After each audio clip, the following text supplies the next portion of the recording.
The dust of Salvation Creek held two things: secrets and death. For Clarice Vance, the new schoolmarm, it was supposed to be a place to bury her past. But the past has claws. A sun-scorched afternoon, the slam of the general store doors, and the war cry of a raider. In one violent second, a dress was torn, and a secret seared into her skin was exposed to the world. A secret that would bring the entire Arizona territory to its knees. What was she hiding? It was far, far more than a scar. Salvation Creek wasn't a town for delicate things. It was a splinter of civilization pressed into the dry, red palm of the Arizona territory. It survived on stubbornness and shallow wells. And into this town, 6 weeks prior, had walked Clarice Vance. She was, to the grit-caked populace, a creature from a different world. She arrived on the eastbound stagecoach, dressed in high-necked Boston lace, carrying a leather-bound volume of Shakespeare and a gaze that was both soft and unnervingly steady. She was the new schoolmarm, hired by a town council that was, in reality, one man, Silas Croft. On this Tuesday, the heat was a physical weight. The sun hammered the single dusty thoroughfare, turning the air into a shimmering film. Clarice stepped from the new, raw pine schoolhouse into the glare, her parasol a defiant speck of civilization. She needed supplies: calico, flour, and, if she dared, a new ribbon. She walked to the general store, a solid-built structure that doubled as the post office and the town's unofficial saloon, at least until the actual saloon. Croft's Golden Nugget opened at noon. The store was cool and smelled of coffee beans, cured tobacco, and axle grease. Mr. Halloway, the proprietor, was already occupied. "Just a moment, Miss Vance," he said, his eyes flicking nervously toward the man leaning against the counter. Silas Croft. Croft owned the bank, the hotel, the saloon, and the C-Bar Sea Ranch, which choked the water rights for 20 miles in every direction. He was a broad-chested man in a tailored waistcoat, a gold watch chain draped across his middle. He wasn't a cowboy. He was a proprietor of cowboys. "Miss Vance," Croft said, his voice a low, smooth rumble. He removed his hat, a gesture that was somehow more possessive than respectful. "A pleasure, as always. Finding everything to your liking, I trust." "Mr. Croft, the town is accommodating," Clarice said, her voice polite, neutral. She moved toward the bolts of cloth, creating distance. Accommodating. He savored the word, as if it were a new brand of whiskey. "It's a rough-spun place for a woman of your quality. You remind me of a singer I saw once, back in St. Louis. Adelina Patti, her name was. Real Italian songbird. All refinement." Clarice's hand paused on a bolt of blue calico. The mention of St. Louis, the casual drop of a real-world name, was a subtle pressure, a reminder that he had a life outside this dust bowl, and that he assumed she did not. "I am a simple teacher, Mr. Croft." "No one's simple, Miss Vance, especially not in Salvation Creek." He smiled, but his eyes, the color of wet slate, did not. "We all came here to get away from something, even me." A shadow fell across the doorway, bringing a momentary, blessed relief from the heat. Marshal John Brody stepped inside, brushing dust from his vest. He was the opposite of Croft, lean, quiet, and carrying an air of exhaustion that all desert lawmen seemed to share. He didn't wear his authority like a crown. He wore it like a harness. "Croft." Brody nodded, his eyes taking in the scene. He looked at Clarice, a fractional softening. "Ma'am." "Marshal." Clarice felt a small, traitorous flutter of relief. Brody was the only man in town who didn't look at her like she was a puzzle to be solved or a property to be claimed. "Just checking on Holloway's new shipment," Brody said, though his gaze remained on Croft. "No need, Marshal," Croft said, turning to face him. "I'm handling my own business, as I always do." The tension in the air was suddenly thicker than the heat. It was the old, unspoken war. The rancher versus the law. The land versus the town. And it was in that second of coiled silence that the other silence began. Outside, the normal sounds of the street, the clang of the blacksmith's hammer, the low murmur of voices, the nicker of horses, stopped. It wasn't a gradual quiet. It was a door slamming shut. Brody's hand moved, not to his gun, but to the air, a signal for quiet. His head tilted. Holloway had frozen, a sack of beans in his hand. Croft's smile finally vanished. Then the sound, a high, ululating cry that ripped through the air, sharp and clean as a razor. It was a sound that belonged to the Old Testament, a sound of judgment and fire. "Get down," Brody hissed. The front windows of the store didn't just break, they exploded. Glass and lead filled the air. Mr. Holloway yelped and dove behind the counter.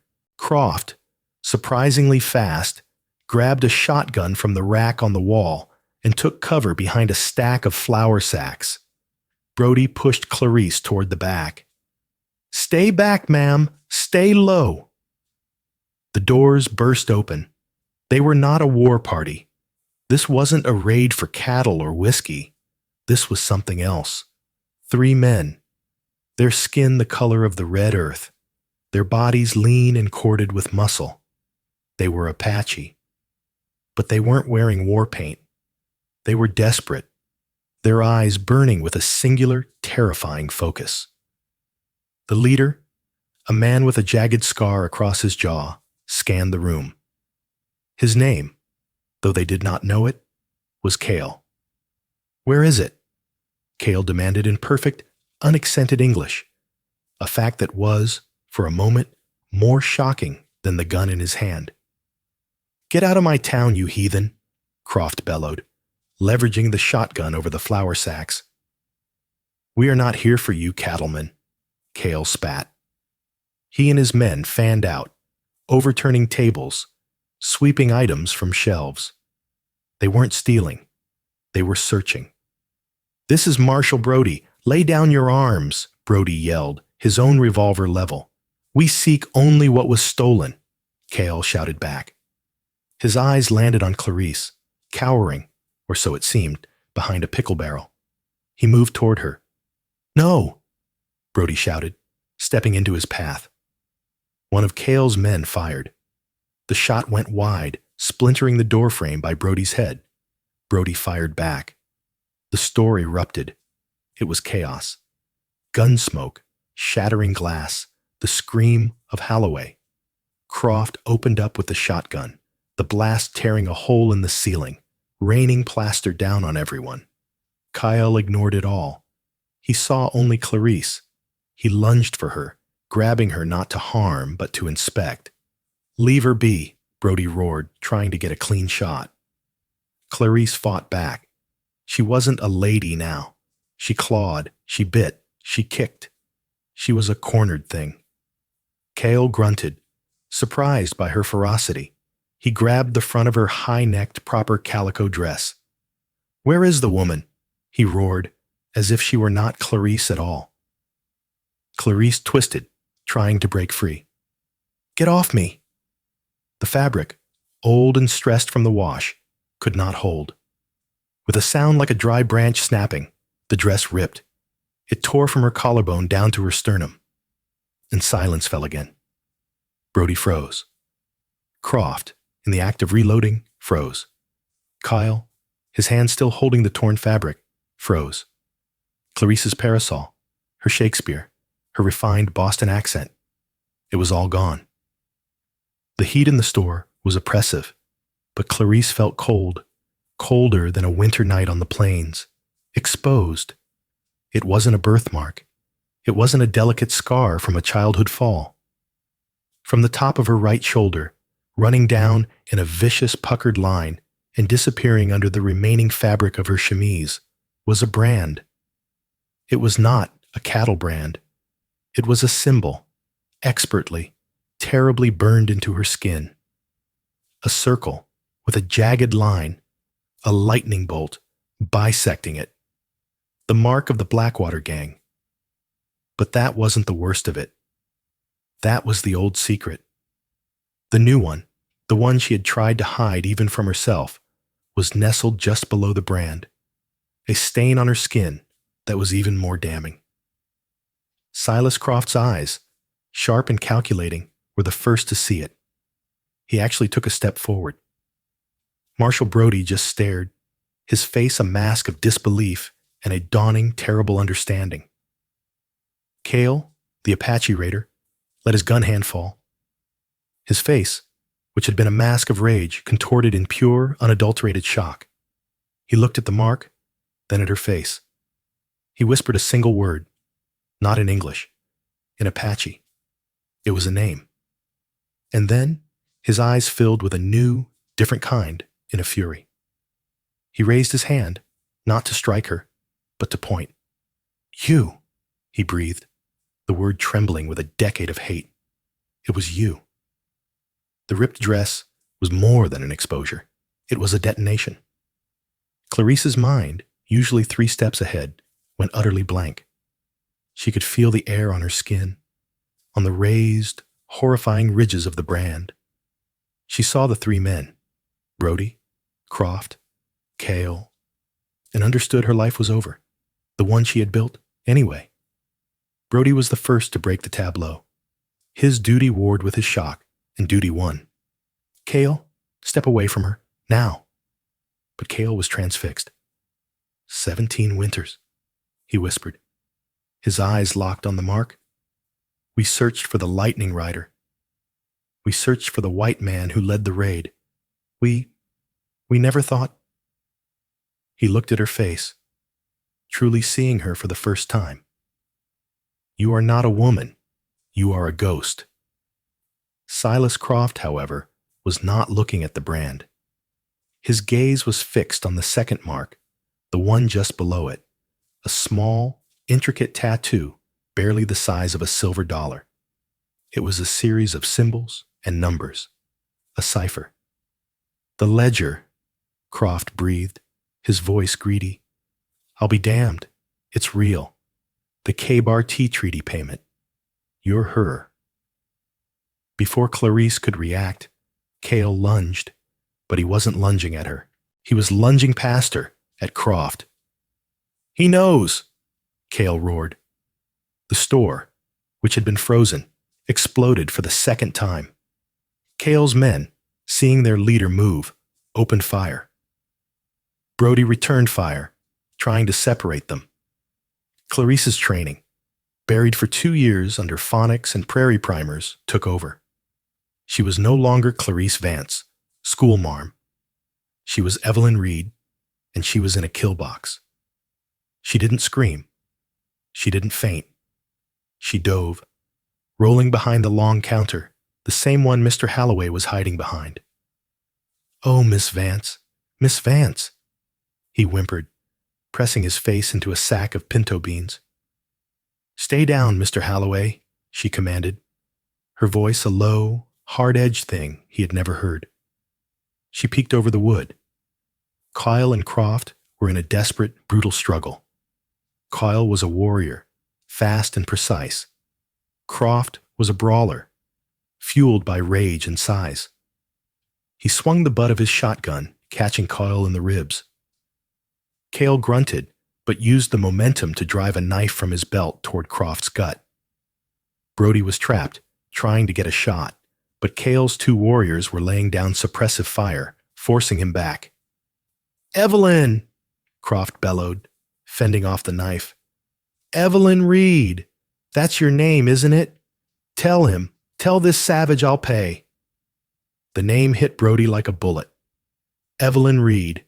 He'd heard that name. It was on a Pinkerton flyer, tacked up in his office for a month before he'd thrown it out. Wanted for treachery and murder. Armed and extremely dangerous.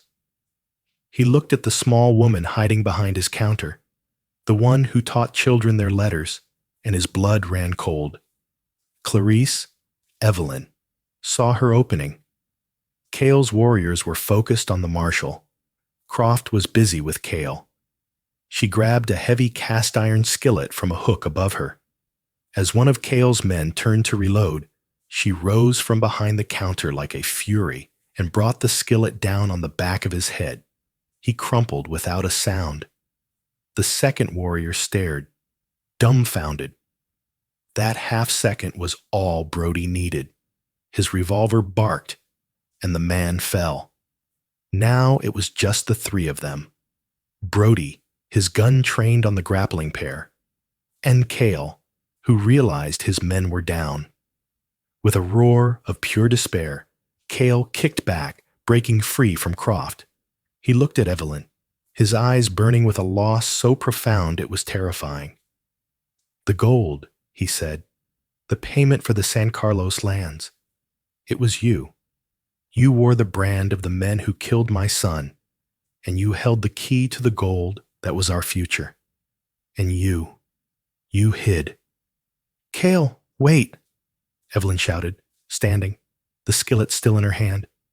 "It's not what you think." "Lies," he spat. He turned to Brody. "Lawman, this woman. She is Atisha Zen, the trickster. She carries the mark of the men who massacred the treaty delegation, and she carries the cipher that stole our food. She let my people starve." Brody was reeling. "Evelyn, Miss Vance, what is he talking about?" "It's a long story, Marshal." "I'll bet it is," Silas Croft growled. He was bleeding from a cut on his arm where the knife had grazed him. Evelyn the Nightingale Reed, fastest con artist and cipher runner the Pinkerton agency ever trained, and its most famous trader, the K-Bar T Gold, $500,000 in Army bullion, meant for the Apache, vanished, along with you. "I didn't take it," Evelyn yelled, the lie of Clarice now utterly destroyed. "Doesn't matter," Croft said, a horrible, pragmatic smile spreading across his face. He looked from her to Cale. "What matters is, I know you are." He knows who you are. And the Marshal. He glanced at Brody. He's about to have a real crisis of conscience. So here's the new deal. He pointed a bloody finger at Cale. You get out. You walk out that door. You ride out of my town, and I will let you live. I'll even give you a head start. Because in 1 hour, I'm sending a telegraph to the Army garrison at Fort McDowell. I'm going to tell them, Cale, the ghost of the San Carlos is here, and they'll send 100 bluecoats to burn your entire tribe to the ground. Cale's face went rigid. Or, Croft continued, you can stay. You can try to kill me and try to kill her, and maybe you'll get one of us, but you won't get the gold, and your people will still hang for this. It was a perfect trap. Cale knew it. And you, Croft said, turning to Evelyn, you are going to come with me. You're going to sit in my office, and you are going to tell me exactly what that cipher means. And in return, I'll be your partner. We'll split it. 50-50. It's more than you'd get from him. He nodded at Cale. Or him. He nodded at Brody. You'd partner with a traitor? Brody asked, his voice low. I'd partner with the devil himself for $500,000 in gold, Marshal. And today, she's the closest thing to it. Evelyn looked at her choices. A marshal who now saw her as a federal criminal. A cattle baron who saw her as a bank vault to be cracked, and an Apache warrior who believed she was responsible for the death of his family. Go, she said, her voice quiet, looking at Cale. Just go. I can't fix what happened, but I won't be the cause of more death. Cale looked at her, his hatred a living thing in the small, ruined store. He backed away, his knife still in his hand, his eyes never leaving her. He stepped over the bodies of his men, out into the blinding sunlight, and was gone. The store was silent. Mr. Holloway was sobbing. Evelyn Reed slowly put the iron skillet down on the counter. She did not bother to cover her shoulder or the marks. The play was over. "Marshal," she said, "I expect you'll want to arrest me."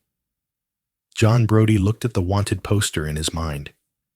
He looked at the powerful, smiling face of Silas Croft, who already owned the town, and he looked at the woman who had, just yesterday, been teaching his deputy's son to read. "Mr. Croft," Brody said, holstering his revolver, "you're interfering with a federal investigation. This woman is my prisoner." Croft laughed. "Your prisoner? Don't be a fool, John. She's not a prisoner. She's a business opportunity. You arrest her, you lock her up. And then what? The Pinkertons will come. The army will come. They will tear this town apart, and they will take my gold." "No." Croft pulled his own revolver. "I'm afraid you have it backwards, Marshal. You're the one interfering." "Put it down, Silas," Brody said. His voice was flat, but his hand was a blur. His own Colt clearing its holster in the same heartbeat. The two most powerful men in Salvation Creek stood 5 feet apart, guns level, a notorious half-dressed traitor standing between them. "Think, John," Croft snarled. "You're a town marshal. Your writ ends at the county line. Her crimes are federal. You're out of your depth. You take her in, you'll have Alan Pinkerton's private army here by Thursday. They'll level the jail and everyone in it to get her, and the cipher she carries. Is she worth that? Is she worth this town?" "She's my prisoner," Brody repeated, his eyes locked on Croft. "That's the law." "The law?" Croft laughed, a bitter barking sound. "There is no law out here but the one we make, and I am making it. Give her to me. I'll keep her, secure, at my ranch. We'll handle this as a town matter. That's not handling, Silas. That's theft." Evelyn watched them. They were arguing over her like she was a stray cow. The Clarice persona was a shroud, and it had burned away. Evelyn was all that was left, and Evelyn Reed was a survivor. "He's right, Marshal," Evelyn said, her voice cutting through the tension. Brody's gaze flickered to her. It was the break Croft was waiting for. Croft didn't fire at Brody. He fired at the floor by Brody's feet. The shot was deafening, the splintered wood stinging the marshal's shins. Brody flinched, a human reflex. In that second, Croft's other hand, the one bleeding, shot out and grabbed Evelyn by the arm. He yanked her in front of him, a human shield, and pressed the hot barrel of his revolver to her temple. "It's over, John," Croft yelled, dragging her toward the back door of the store. "You're a good man, but you're a poor one. You go back to your office. You write in your log that Cale's raiders hit the store and were repelled. These 2 dead savages are your proof. You do not follow me. If I see your star on my land, I'll have you shot for trespassing, and then I'll shoot her." "You don't want to do that, Croft," Brody warned, his gun still up, his face a mask of fury. "Oh, I think I do." Croft smiled at Evelyn. "The nightingale. We're going to sing such a pretty song together." He kicked open the back door and dragged her out into the blazing alleyway. Brody rushed to the door, aiming, but he couldn't take the shot.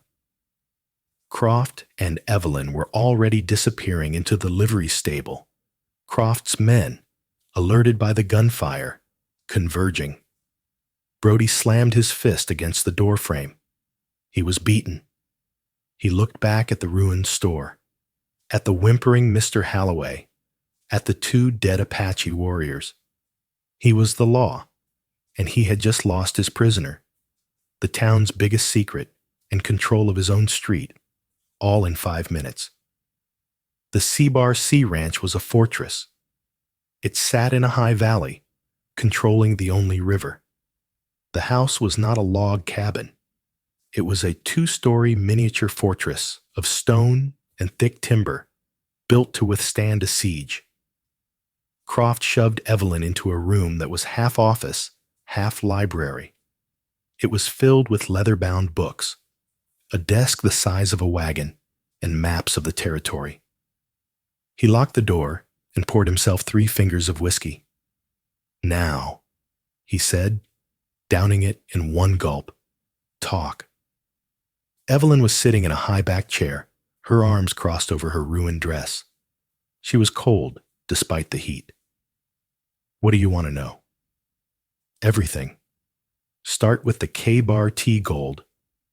The Army says it was Apaches. The Apaches say it was the Army. But the whispers?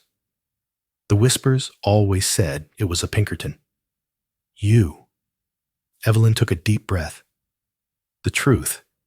It was a weapon she hadn't used in years. "I didn't take it. Liar." "It's the truth," she said, her voice hard. "I was assigned by Alan Pinkerton himself.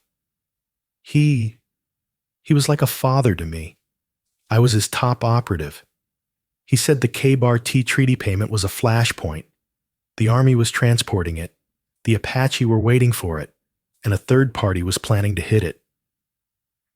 "The Blackwater gang," Croft said, nodding. "The ones who branded you." Evelyn's hand instinctively went to her shoulder. "Yes. My partner, Tracy Thorne, and I were assigned to infiltrate them, to join the gang, hit the shipment with them, and then betray them to the Army, recovering the gold. It was a classic thief-to-catch-a-thief operation." "So what went wrong?" Evelyn's eyes went distant. "Tracy. He betrayed me. He was always ambitious. The Blackwater boss, a man named Dutch, got suspicious. He thought I was a spy. Tracy confirmed it. They held me down. Dutch, he used a hot cinch bolt to mark me, to show I was his property." She was quiet for a moment.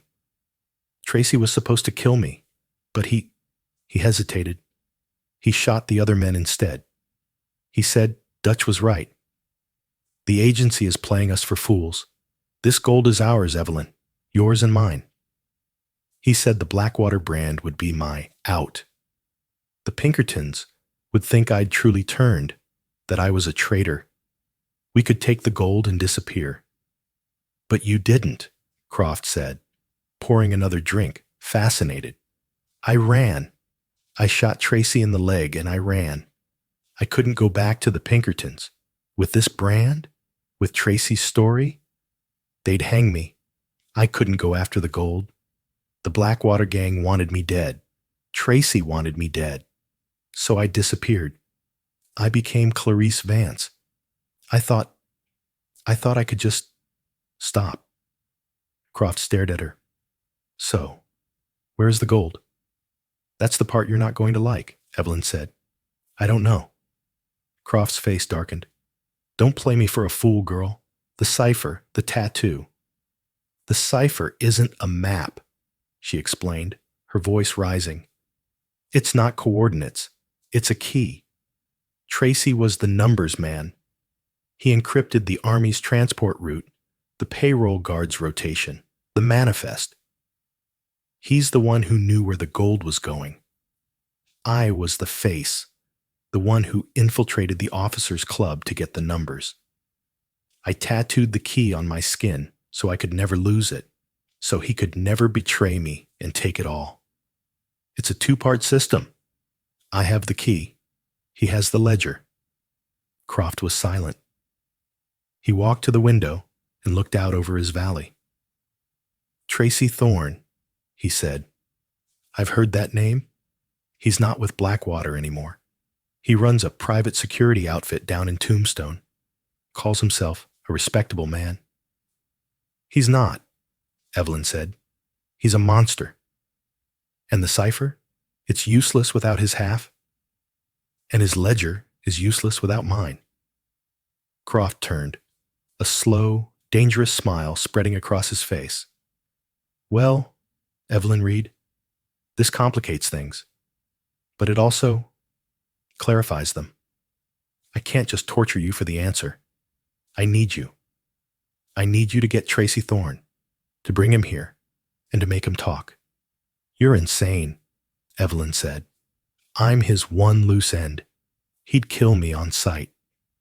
He'll have to get in line, Croft said, because Cale's still out there, and Marshall Brody is probably sitting in his office drinking bad coffee, trying to decide if his star is worth more than your life.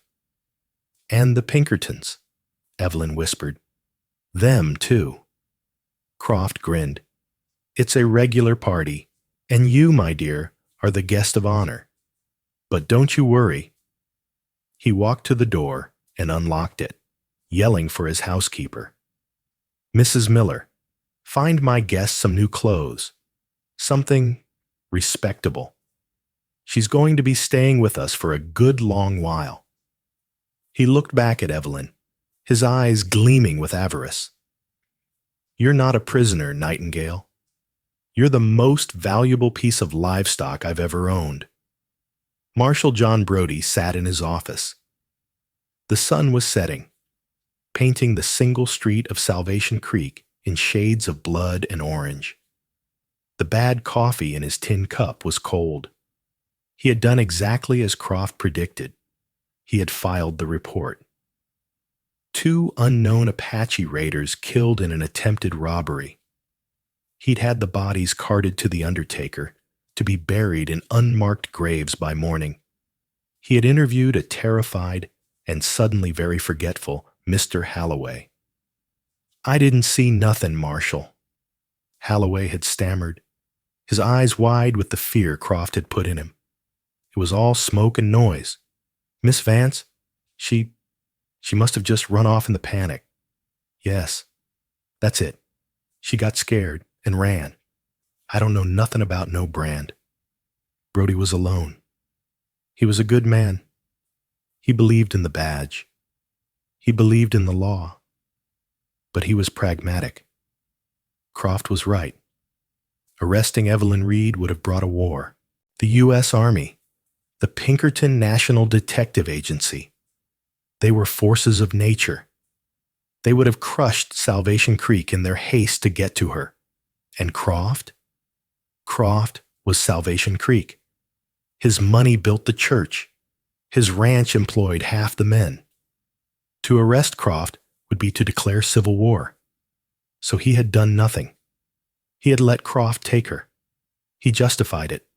She was a wanted criminal. She was safer and more contained on Croft's ranch than she was in his one-cell jail. At least, that's what he told himself. But it all felt like a lie. He kept seeing her face, not the terrified schoolmarm, but the cool, assessing gaze of the woman who had faced down an Apache warrior and a cattle baron. He thought of the brand, a mark of such profound cruelty, and the cipher, a mark of such intricate conspiracy. He was a simple lawman. He dealt with drunks and card sharps. This was something else. This was the world he'd come west to escape.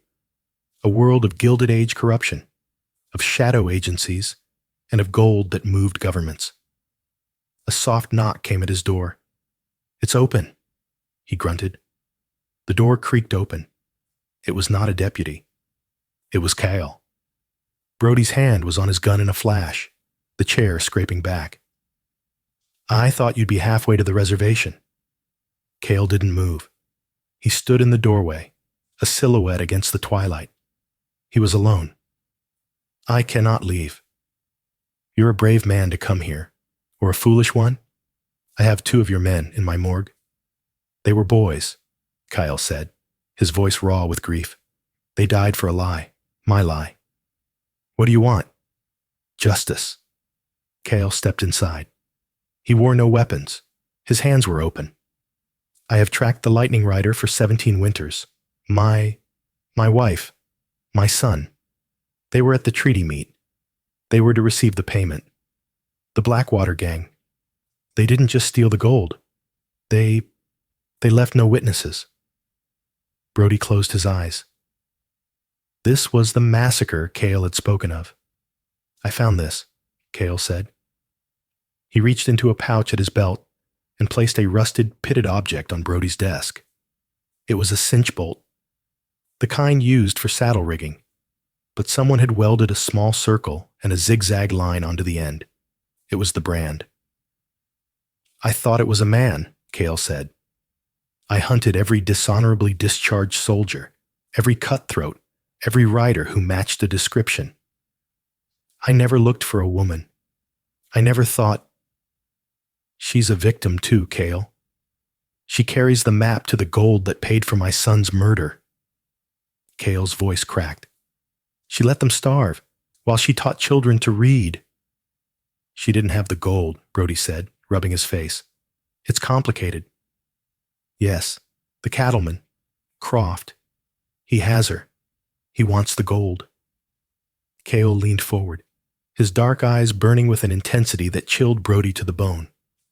This is what I come to tell you. You are a lawman, but you are one man. Croft is a dozen, and his ranch is a fort. You cannot get to her. That's my problem. No, Cale said. It is our problem. Croft has the woman, but he does not have the gold. The Nightingale does not have the gold. The gold is with the other half.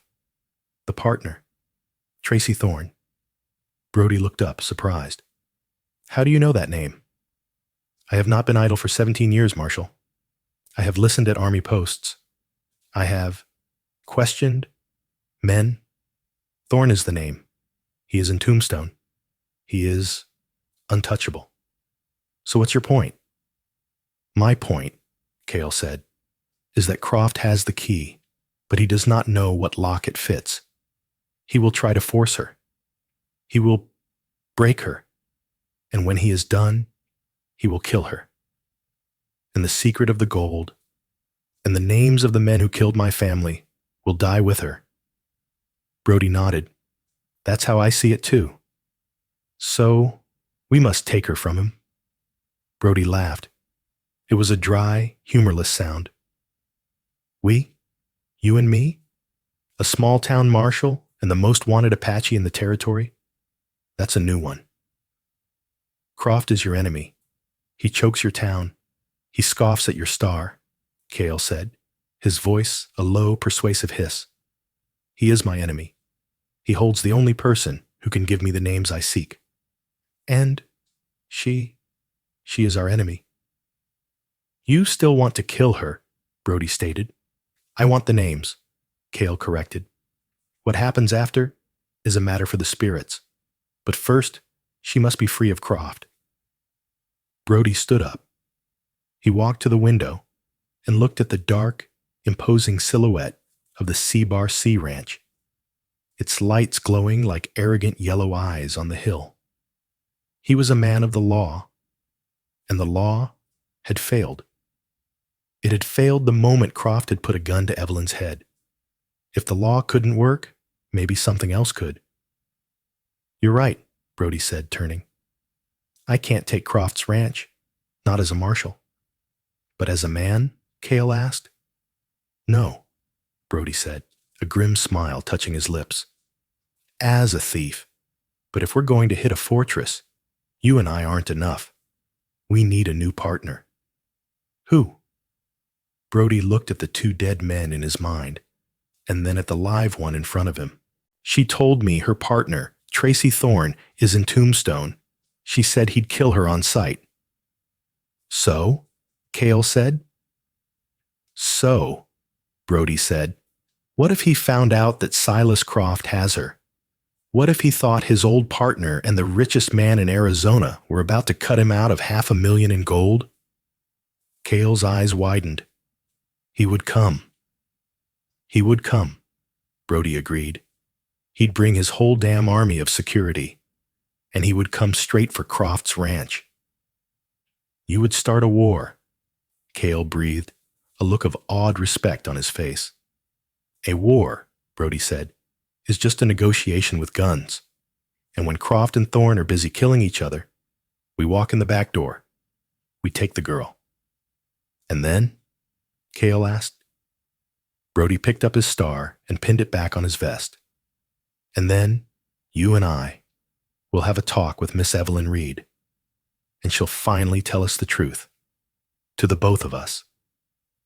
The telegraph office was hot, and the air crackled with static. Marshal Brody handed the slip of paper to the young operator. This is going to Tombstone, to the main office of Thorne Security Services. Send it urgent. The operator, a young man named Clem, read the message. His eyes went wide. Thorne, I have the Nightingale. She sings a new song. Seabar Sea Ranch, Salvation Creek, S. Croft. Marshal? Clem asked, his voice trembling. This sounds like a private matter. Brody cut in, his voice quiet and cold. You didn't read it. You just sent it. And then you're going to take a 3-day ride to Tucson to pick up the new mail sorter. Understood? Yes, Marshal. Clem turned to his key, and the message began to fly. 200 miles south, in the town too tough to die, Tracy Thorne was reading a report on silver futures. At 40, Thorne had successfully laundered his past. The gold he'd stolen from the K-Bar tea shipment, which he'd buried and recovered in pieces, had been his seed money. He was a venture capitalist now, a pillar of the community, a friend to the Earps, and a man who owned half the politicians in the territory. His security service was a private army of the hardest men Tombstone could produce. A clerk entered his opulent red velvet office. Sir, a telegraph from Salvation Creek. Thorne took the paper. He read it. The cigar he was smoking fell from his lips, ashes scattering on his polished desk. The Nightingale. Evelyn. He hadn't heard that name in 2 years. He thought she was dead. He'd hoped she was dead. She was the one living witness to his treason. The one person who knew he'd betrayed the Pinkertons, betrayed the Blackwater gang, and betrayed her. And that cipher. God, that cipher. He had the ledger, the list of drop points, the bank transfers, the second set of army books. But it was all written in a code they had designed. He couldn't crack it. He'd tried for 2 years. He had $1 million lockbox, and she'd had the only key tattooed on her skin. And now, Silas Croft had her. Croft. Thorne knew that name. A cattle baron, a small-time king. If Croft got her, if he tortured her, if she broke. Sir? The clerk asked, unnerved by his boss's deathly white face. Get me Alan Price, Thorne snapped. Alan Price was his head of operations, a man with no last name until Thorne gave him one, and no morals to speak of.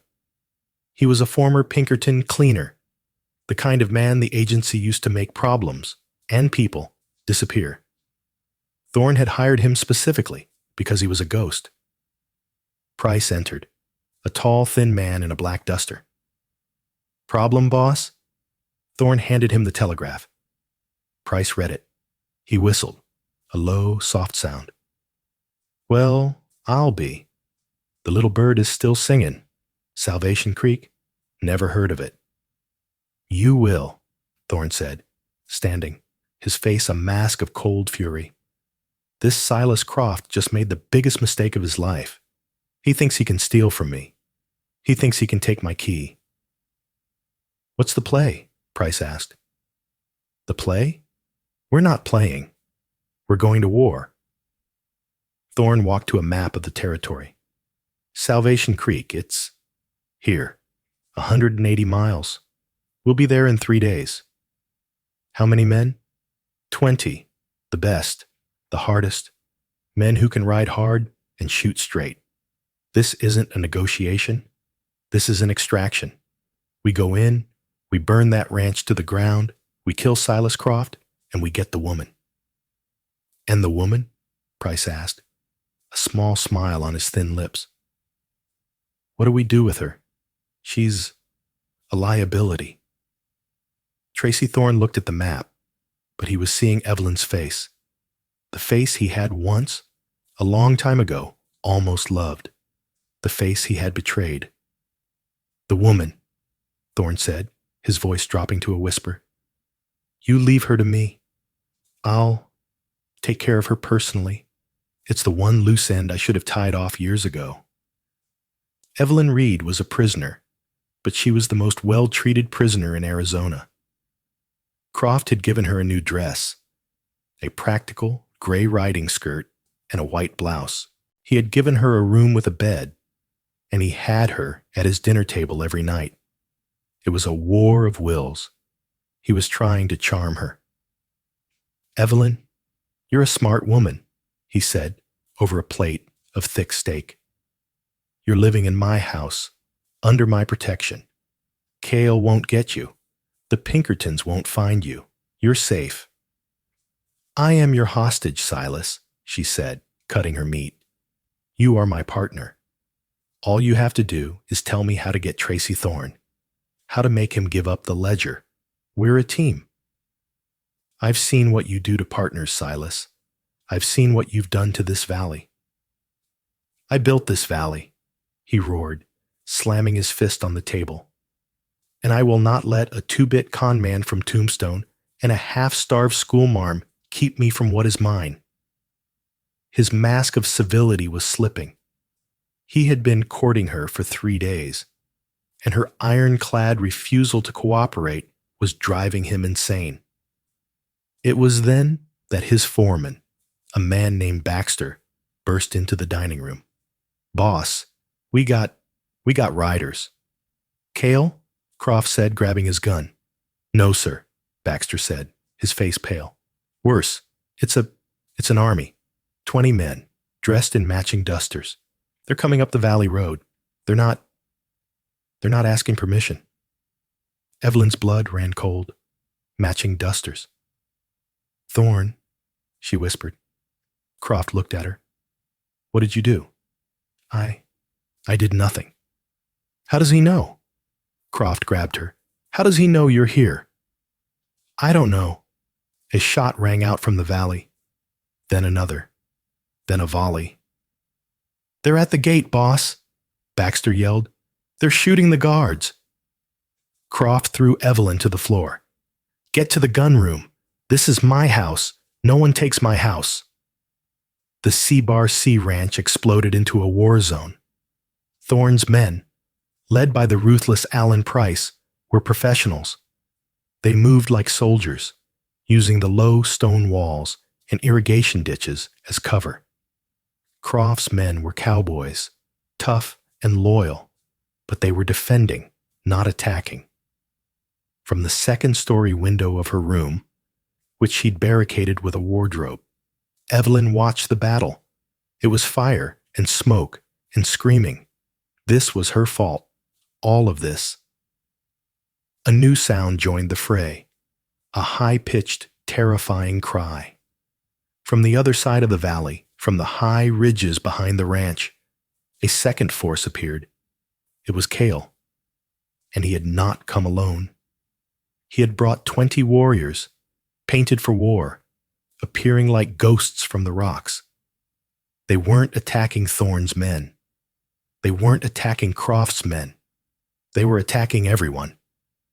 It was a three-way war. Thorne's army, Croft's ranchers, and Cale's warriors, all converging on the ranch house. "It's a trap," she heard Price yell from below. "It's a goddamn setup." "Who are they?" Thorne's voice, full of rage. "Boss, they're in the stable. They're setting the horses loose."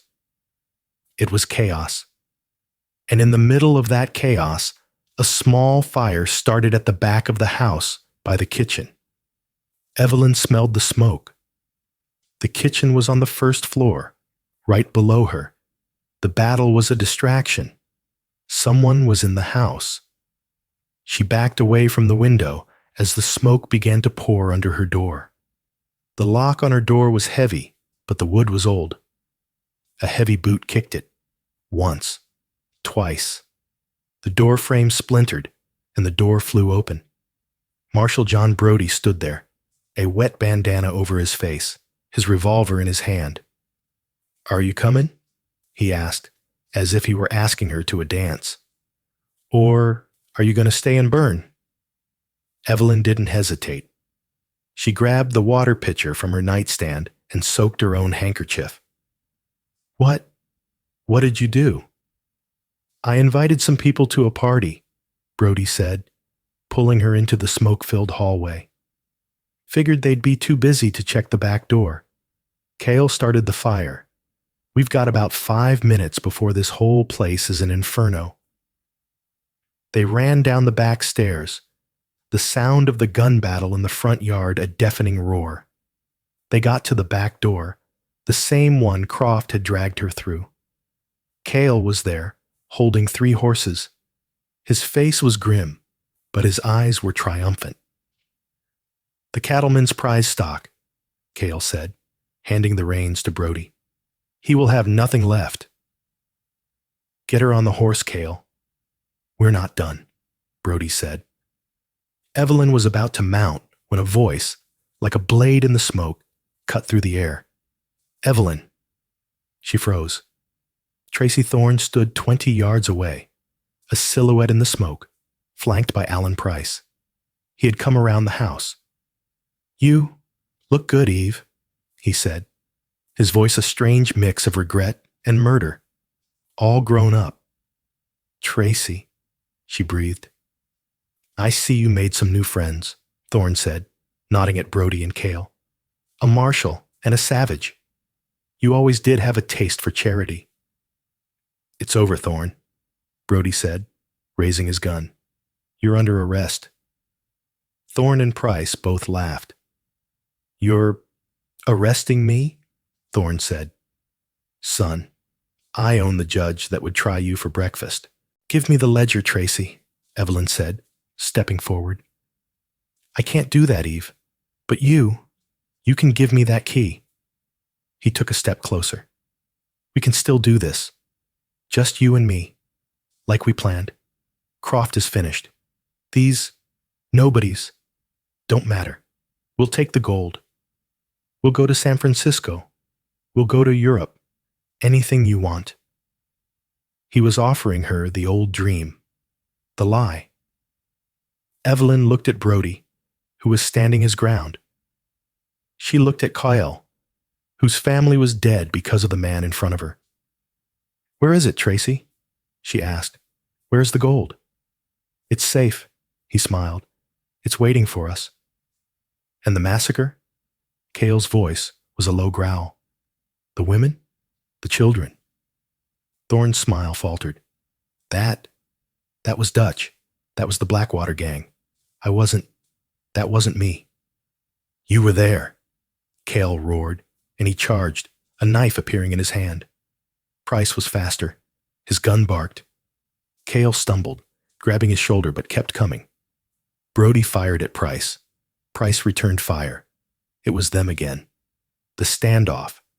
And in the middle of it, a new player. "Well, well, well," Silas Croft said, walking out of the smoke. His face blackened, his fine suit in tatters, a shotgun in his hands. "What a collection of traitors, all on my lawn." He was standing between Thorne and Evelyn. He had his gun aimed at Thorne. "You," Croft snarled at Thorne. "You burned my house." "You," Thorne snarled back. "You stole my partner. She's my partner now." It was the most absurd, deadly argument Evelyn had ever witnessed. "She's not your partner," Brody said, helping Cale, who was bleeding badly, to his feet. "She's my prisoner." "She," Evelyn Reed said, stepping into the middle of them all, "is tired. She's tired of all of you." She looked at Tracy Thorne. "You want the key, Tracy? You really want it?" "Give it to me, Eve," he said, his eyes greedy. "All right." and with a speed that shocked them all, Evelyn Reed grabbed the hunting knife from Cale's belt. She looked at Tracy, at Croft, at Brody. "You all want what's on my skin," she said, her voice shaking but resolute.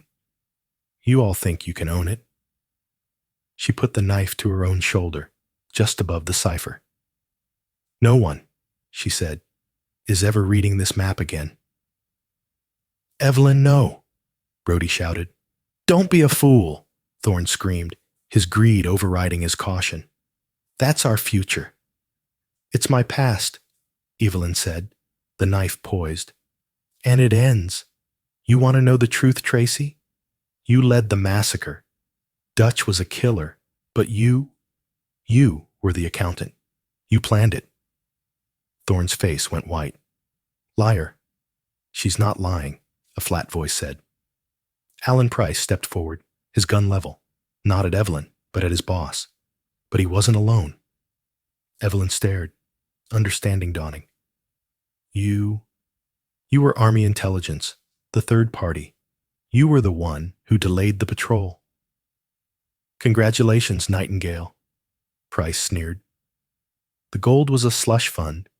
It's at the bottom of the Colorado River. It was never about the money. It was about the ledger." He jabbed his gun at Thorne, the one he has, the list of every corrupt general and senator who got a piece. And he, the fool, kept it. You were working for them all along?" Thorne whispered, betrayed. "The agency pays, Tracy." Price shot him twice in the chest. Thorne collapsed, the ledger in his oilskin pouch now visible. "No!" Evelyn screamed. "Now," Price said, his dead eyes turning to her. "The key. I don't need you to read it. I just need the skin." He lunged, but Silas Croft, watching his $500,000 dream die, finally acted. "You burned my house," he bellowed, firing his shotgun. The blast hit Price, ending the final traitor. Silence fell, broken only by the roar of the inferno. 4 remained: Evelyn, Brody, a wounded Cale, and a ruined Croft. Evelyn ran to Thorne's body and pulled the ledger free. "Give me the names," Cale groaned, clutching his shoulder. "Give it to me, Miss Reed," Brody said. "It's evidence." "If you take this," she said, "they will kill you. The people in this book, they're senators, generals." Evelyn walked to the edge of the flames. "This book only brings death." She looked at Cale. "I can't give you back your son, but I can give you this." She tore out a page. "General P.R. Carleton, Senator Thomas Fowler, for treaty negotiation failure." Cale closed his eyes, tears mixing with the soot. "It is enough." He nodded to Brody, then to Evelyn. "You have paid your debt." He staggered into the smoke and was gone. Brody looked at Croft. "Silas, your ranch burned? A tragic accident. Raiders. They were all killed in the fire." Croft, broken, just nodded. Brody turned to Evelyn. She held out the book. He took it, looked at the names that could topple the government, and then threw it into the heart of the fire. The past turned to ash. "The fire," Brody said, his voice raw, "it took everything. The ledger, the cipher, it's all gone. There's nothing left to find." Evelyn looked at her shoulder. The mark was still there, but the key was gone. The lock was destroyed. She finally let the knife fall from her hand. "Come on, Miss Reed," the marshal said, gesturing back toward the distant, safe lights of Salvation Creek. "I need to take your statement." And so, the secrets of Salvation Creek were burned, but not forgotten. The fire took the ranch, but the survivors, Evelyn, Brody, and Cale, were left to rebuild their lives from the ashes of a conspiracy. The gold was gone, but the truth, finally exposed, was more valuable. But what happens when the men in Washington, the names who weren't in that book, realize their cleaners are dead and their nightingale is still singing. The fight for Evelyn's future and for the soul of Salvation Creek is far from over. If you were on the edge of your seat, hit that like button. This was a long one, and your support means the world. Share this video with someone who loves a Western with a serious twist. And if you haven't already, subscribe to the channel and ring that notification bell. You won't want to miss the next story we tell.